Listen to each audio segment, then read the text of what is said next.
tu Yesus lo matimu bege hatana jakon burgu naro de Yesus pangoluho asa porseaho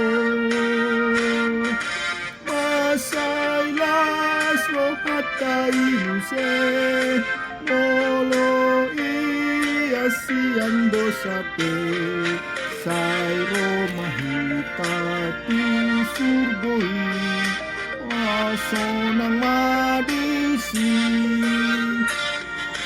Roma tu Jesus na holongo Rohanai di halak na roh Aldi paluaton ditai Unang demagogi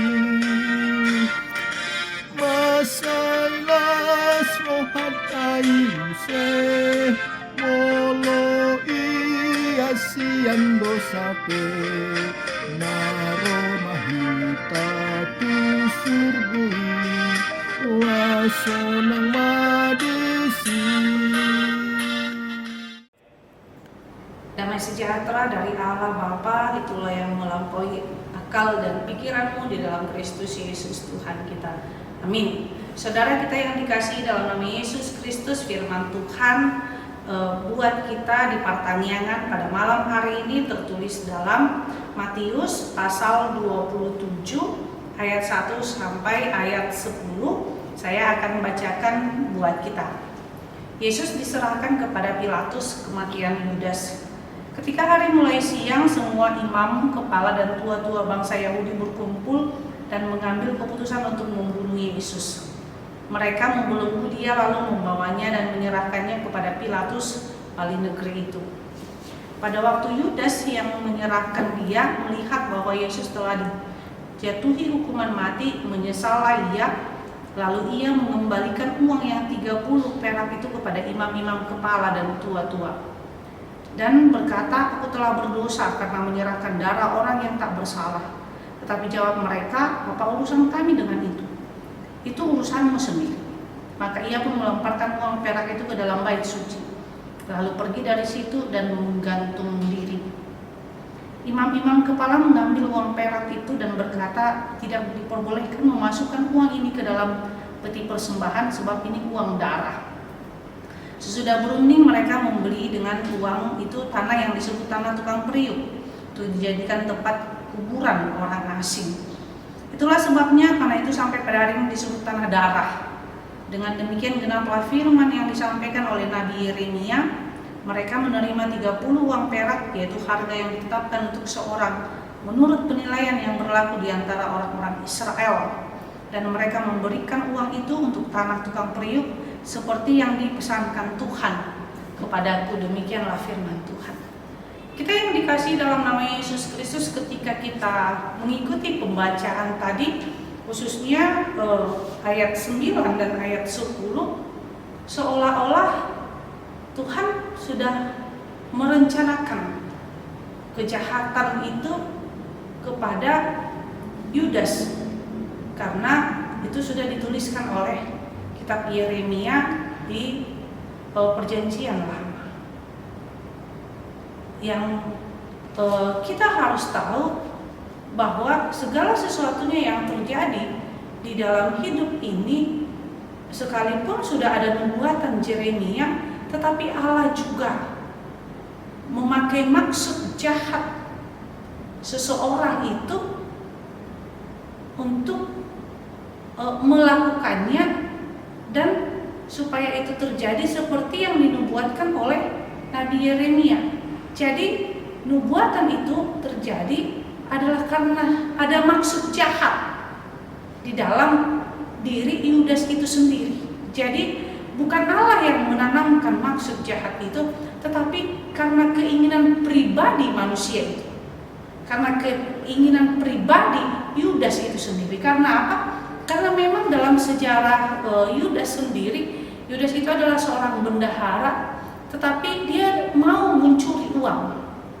Yang kedua, Yudas itu memang haus akan uang atau dia lebih suka materi daripada ajaran-ajaran Yesus Kristus. Padahal Yesus Kristus sudah 3 tahun bersama-sama dengan dia, bersama-sama Yudas sudah 3 tahun bersama-sama dengan Yudas.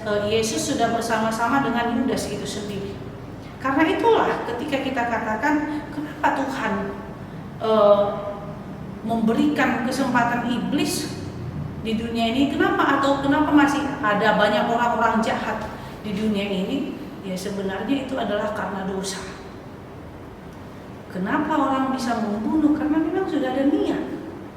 Karena memang sudah pikiran yang sudah dikuasai oleh iblis. Tidak dikuasai oleh firman Tuhan, tidak dikuasai oleh pengampunan, tidak dikuasai oleh kasih. Karena itulah terjadi di dunia ini begitu banyak permasalahan, terutama mereka yang tega untuk menjual orang dekatnya sendiri, sama seperti yang dilakukan oleh Yudas itu sendiri. Jadi intinya adalah sudah ada niat duluan di dalam diri atau di dalam hatinya, dan kemudian niat itu Tuhan pakai untuk menjalankan misinya. Karena itulah kita yang dikasih dalam nama Yesus Kristus. Bagaimana Yudas itu menjual Yesus Kristus itu sendiri? Tentu sebenarnya apa yang dilakukan oleh Yudas itu tidak manusiawi lagi. Seperti yang saya katakan tadi, sudah 3 tahun Yesus Kristus mengajari dia, tapi dia tega untuk melakukan hal itu. Karena itu kita mari melihat di sini adalah bagaimana Yudas tidak menyesali di dalam dirinya, tapi dia di ayat 5 katakan dia menggantungkan diri. Itu bedanya dengan Simon Petrus. Simon juga ketika Yesus Kristus ditangkap, dia katakan saya tidak kenal dia. Sampai 3 kali Simon mengatakan seperti itu. Tetapi ketika ayam berkokok, dia menangis, dia menyesali dirinya. Kemudian Allah, Yesus Kristus memperbaharui dia. Yesus tidak membuang dia, tapi memperbaharui dia. Bahkan dikatakan bahwa padamu aku berikan kunci, yaitu berdirinya gereja-gereja. Dan di sini kita melihat malahan Yudas menggantungkan dirinya, dia melanggar. Kita kenal. Di sini kita melihat bahwa Allah tidak menyukai orang yang bunuh diri.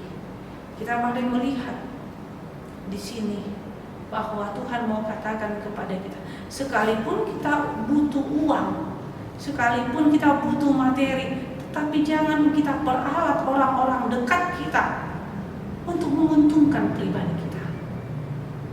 Karena apa? Karena Tuhan ajarkan kita untuk bekerja. Karena Tuhan ajarkan kita untuk memuliakan nama Dia dari setiap pekerjaan kita. Bukan memanfaatkan orang lain, bukan memanfaatkan atau kebodohan orang lain.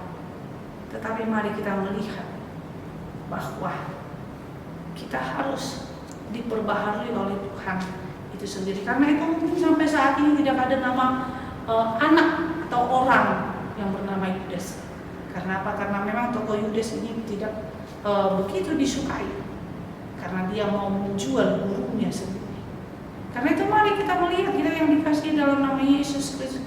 Di zaman sekarang ini juga kita melihat banyak seorang ibu yang tega membunuh anaknya ketika anaknya ini tidak diinginkan.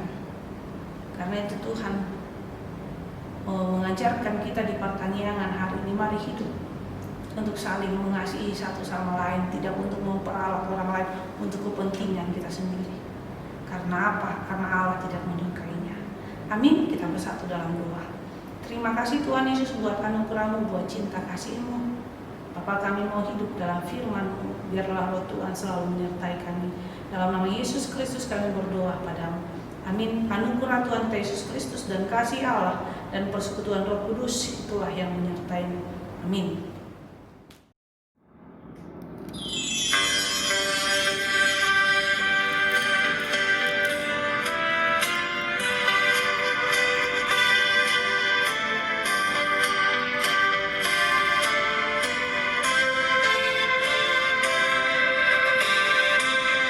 Saat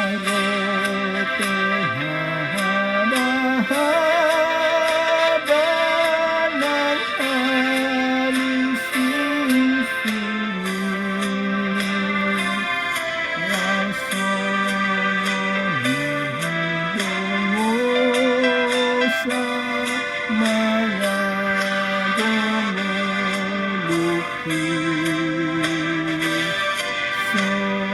suaramu Tuhanku domba Golgotha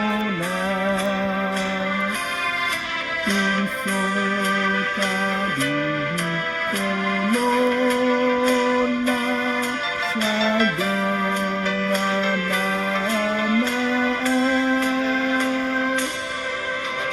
dan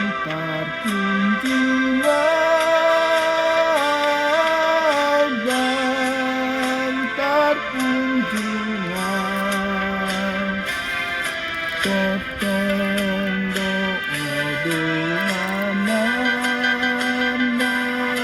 Ido dido Tuhan dan terkunjungan Totong doa-doa Ido dido Tuhan godang tepaharuk kilon dan timpali luar dok kesi porsanon di kargogodoa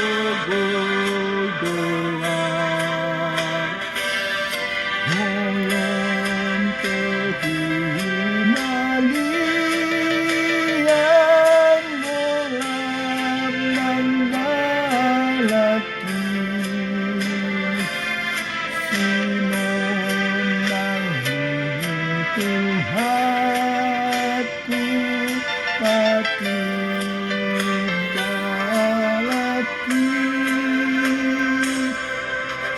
bantar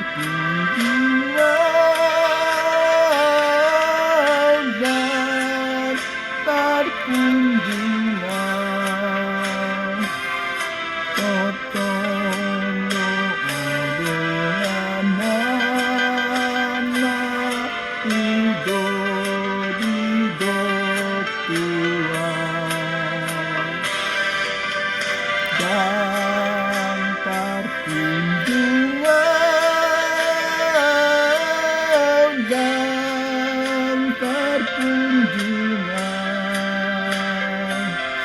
Totong doa-doa mana Ido dido Tuhan